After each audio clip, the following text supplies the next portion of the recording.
আওয়ামী লীগকে ফ্যাসিস্ট হাসিনার একটি পারিবারিক ক্লাব বলে মন্তব্য করেছেন এনডিএম-এর সেক্রেটারি জেনারেল মমিনুল আমিন। একটি বেসরকারি গণমাধ্যমের টকশোতে তিনি একথা বলেন। তিনি বলেন, বিএনপি একটি উদার মানসিকতার দল হিসেবে গণতন্ত্র ও ভোটের লড়াইয়ের জন্য 15 থেকে 16 বছর যে ত্যাগ স্বীকার করেছে তা বিশ্ব রাজনৈতিক ইতিহাসে বিরল। সেই উদারতা থেকেই তারা বলছে কোনো দল নিষিদ্ধ করার পক্ষে না। আমরা তাদের সেন্টিমেন্টকে সাধুবাদ জানাই। মমিনুল আমিন বলেন, তবে আমরা আমাদের জায়গা থেকে আরও পরিষ্কার করে বলতে চাই, অন্তর্বর্তীকালীন সরকারকে আওয়ামী লীগ প্রশ্নে প্রথমে সিদ্ধান্ত নিতে হবে যে এটি কোনো রাজনৈতিক সংগঠন না, এটি একটি সন্ত্রাসী লুটেরা গণহত্যাকারী সংগঠন। এটি ছিল ফ্যাসিস্ট হাসিনার একটি পারিবারিক ক্লাব, যার মাধ্যমে বাংলাদেশকে লুটপাট করা হয়েছে।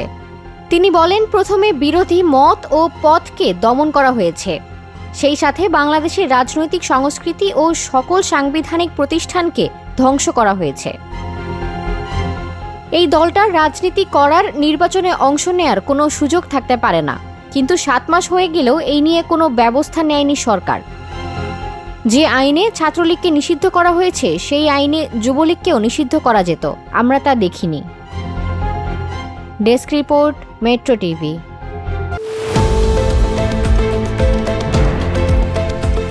দেশের পাশে, বিশ্বের সাথে, মেট্রো টিভি।